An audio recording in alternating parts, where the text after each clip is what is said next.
What up?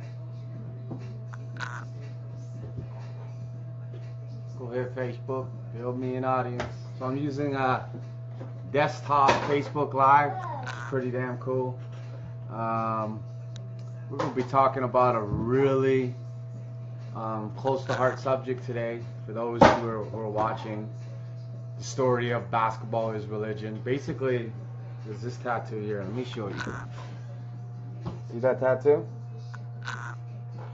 So I got this tattoo after my mom died.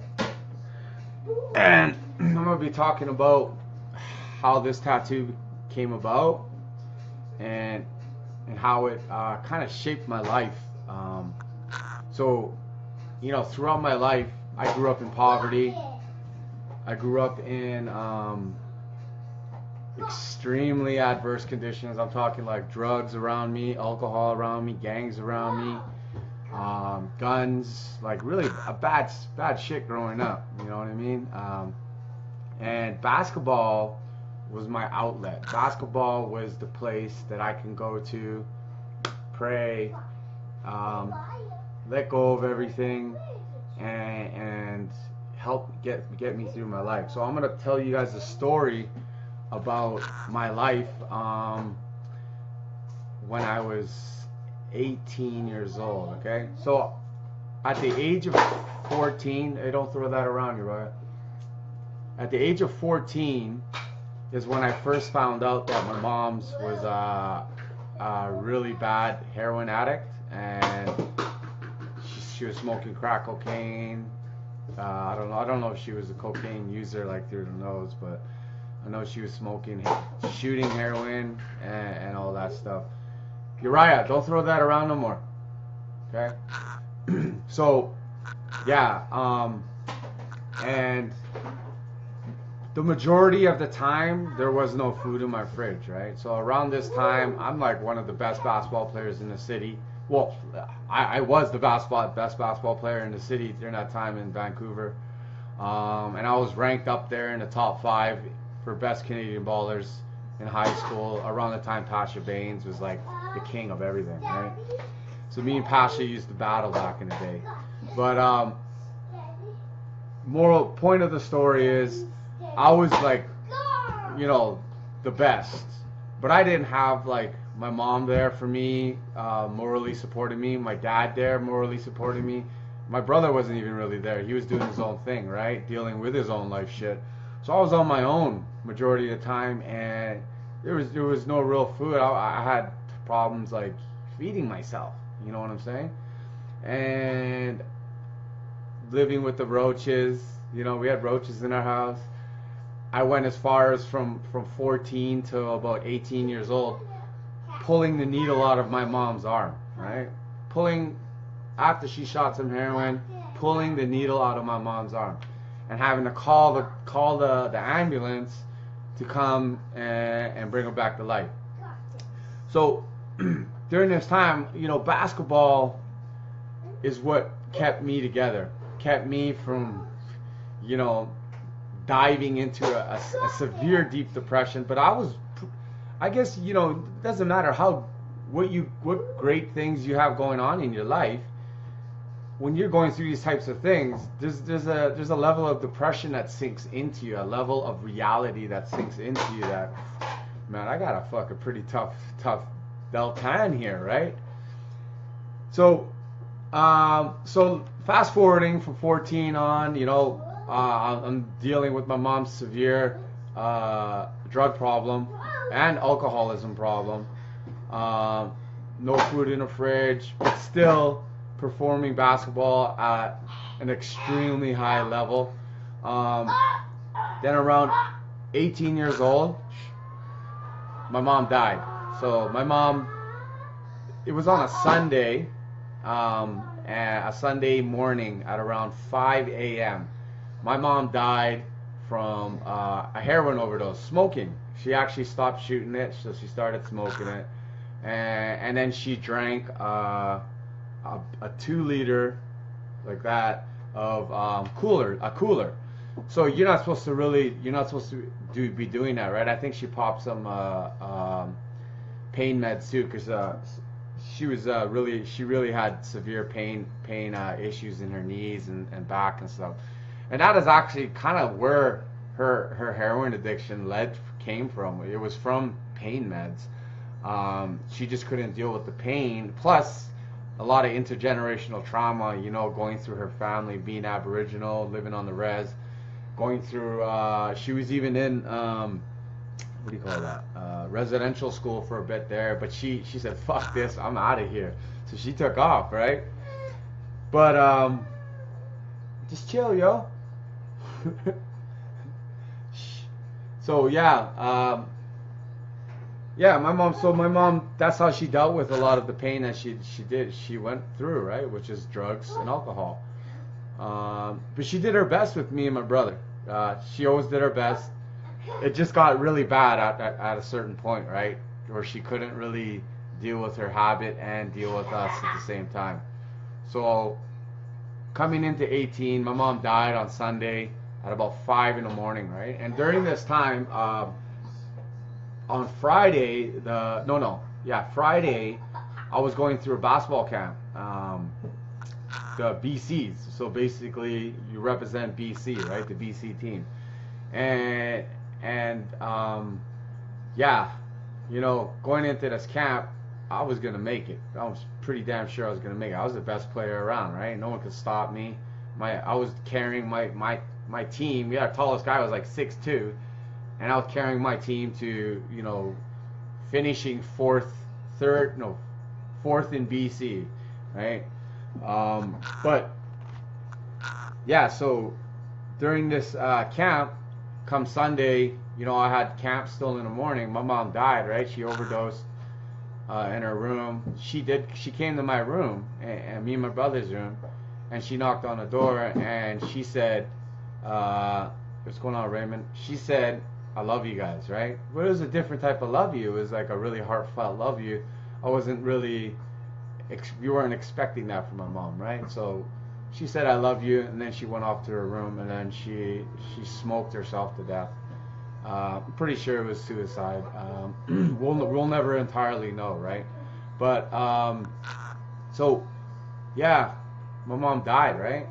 And you know, when you're raised by a single mother on welfare and she's the only thing that you know, it's devastating. It's like being dropped off the top of the building and there's nothing you can do. It's like you feel a destruction of everything around you, right? And yeah, it was devastating, man. And the first thing that came to my mind was like, man, I want to kill myself, right? What am I gonna do? My mom's gone, right? Even my dad was like, what are we gonna do, Gene? What are we gonna do? Like, he was devastated too, right? He was living with us during that time because you know, he was going through some really tough times in his life, so he was living with us. But yeah, so I sat there for probably about you know, my head's always good. You guys don't even have to worry about me, man. I'm a strong motherfucker. I'm just sharing this story with you guys to give you guys an idea of where this is going, the moral of the story, right? So my mom's, she died, right? And for about, I had basketball tryout at 10 o'clock, right? No, yeah, 10 o'clock. And it was on the other side of the city, right? At UBC, University of British Columbia. And so I had a choice, right? I sat there on my bed for probably about 3 hours crying, like, you know, and I wanted to kill myself. And you know, sometimes when you go through something like this, that's all you want to do. You just want to kill yourself. But I sat there, right? And then a deep voice inside me, this little voice, my pasture, the thing that drives my religion, which is basketball, said, Gene, go play basketball. Go to your tryout. And I don't know very many people, you know, that think like that. Like, you know, watching Isaiah Thomas, he just lost his sister and he went and played, right?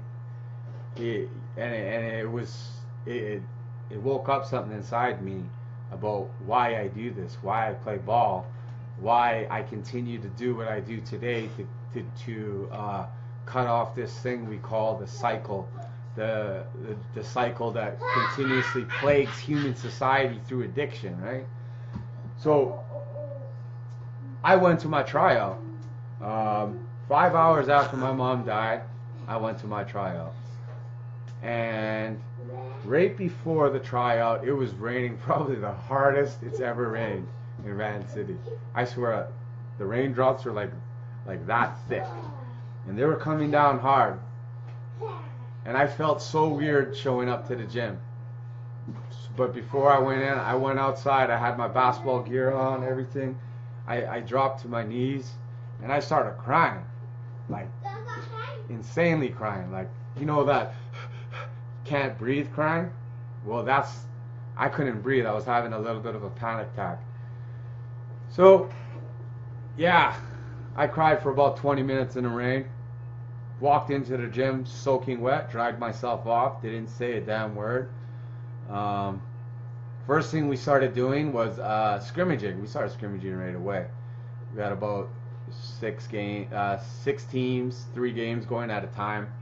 I was like kind of crying while I was playing. Like, I had tears in my eyes while I was playing. And I played. Man, I played so hard. I was unstoppable. Every time I got the ball, I fucking didn't even want to pass the ball once. I just wanted to put it in the hoop every time. And I couldn't be stopped.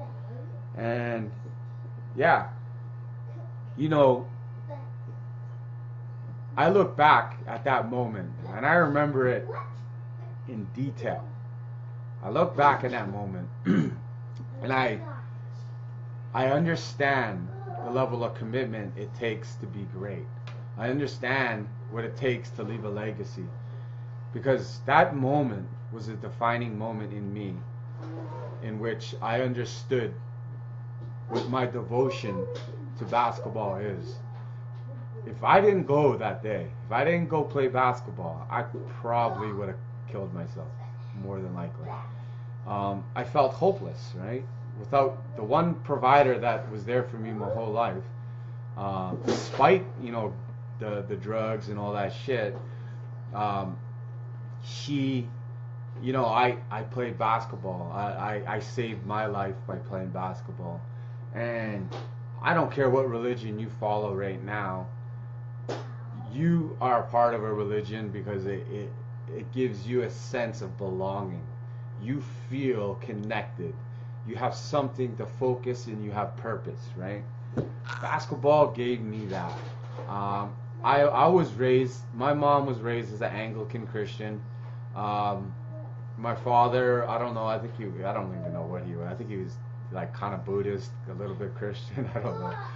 But I was non-denominated, right? And I never knew why I was non-denominated. My brother was as a Catholic. I think a Catholic or a Christian or something. He was baptized, so, but he believes in the same God that a lot of different religions believe in. And me, I stayed non-denominated. I always, I asked my mom, and she said she wanted me to find my own way. She wanted me to choose my own path. She didn't want to choose that path for me. And basketball became a place, a church, so to speak. A place where I can not think about life, not think about absolutely anything. And it is a place of connection too, because all people of all religions, when they come on the court, their religion is checked at the door. They just play basketball. Racism is checked at the door. You're playing with all different types of colored people. You just play basketball. And relationships are built on the court with people.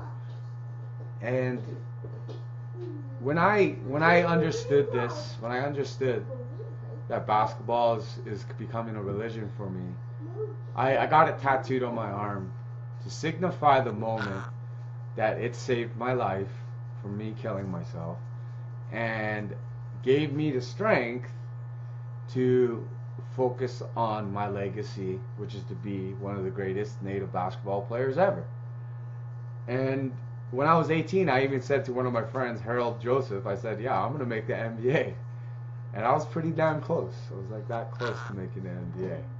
I had tryouts. I got scouted by a couple NBA teams, but I didn't do it. I didn't go. I call it a mistake, but I don't call it a mistake because of where I'm at today, the type of father I am today.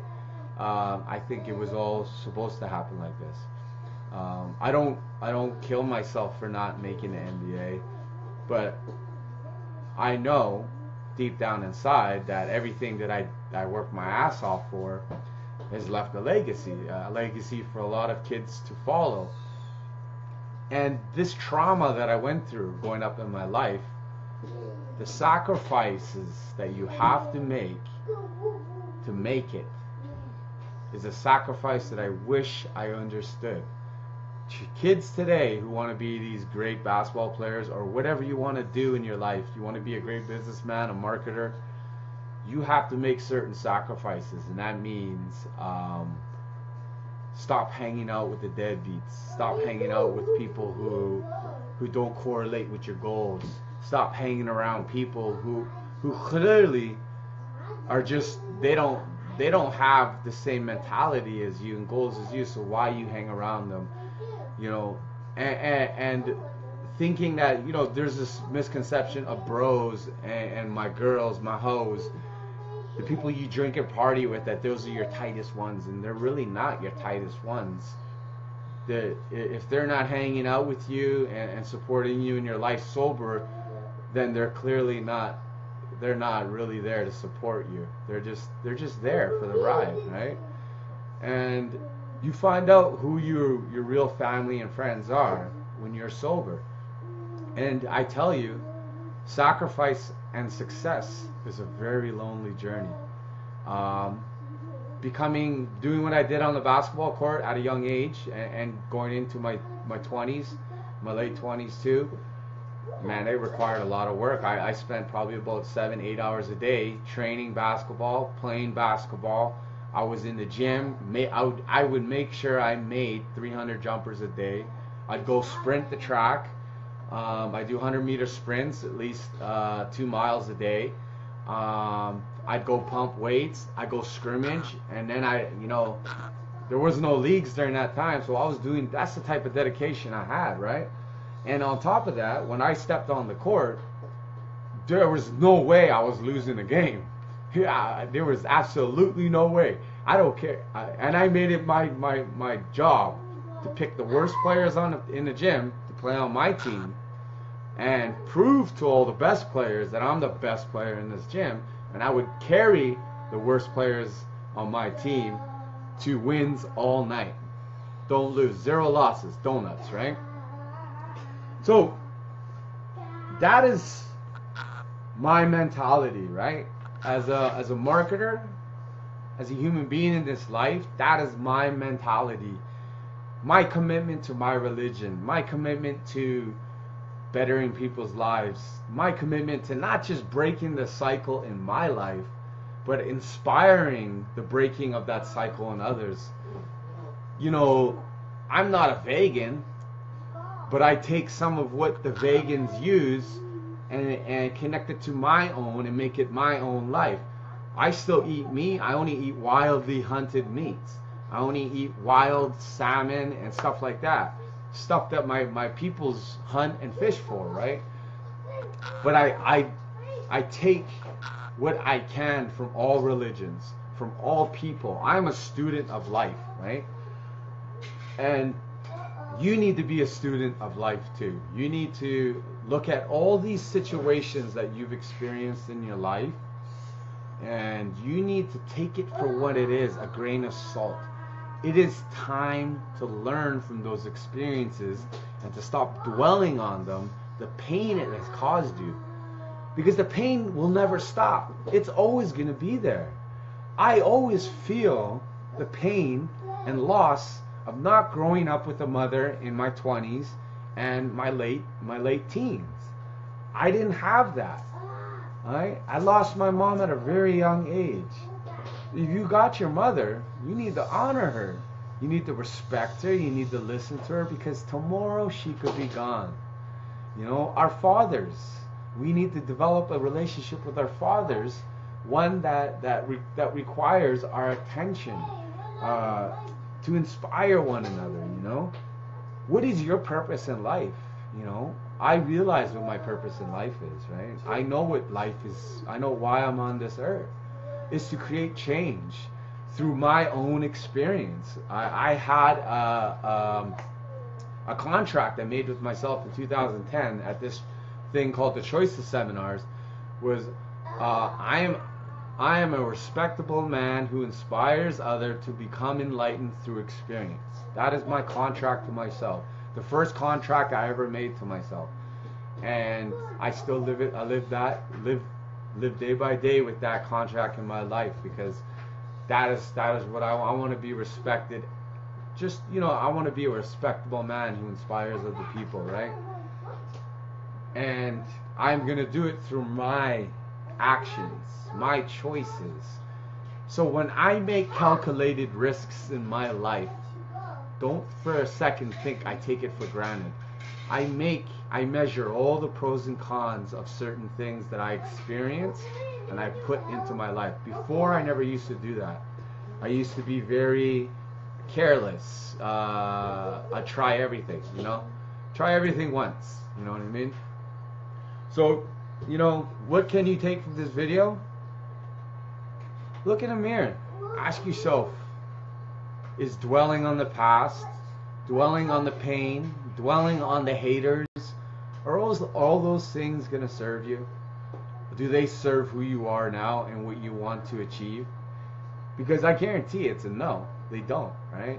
It's a state of mind in which we like to feel sorry for ourselves as human beings, but you know, you got to stop feeling sorry for yourself and start taking responsibility for the choices and the hand that you are dealt.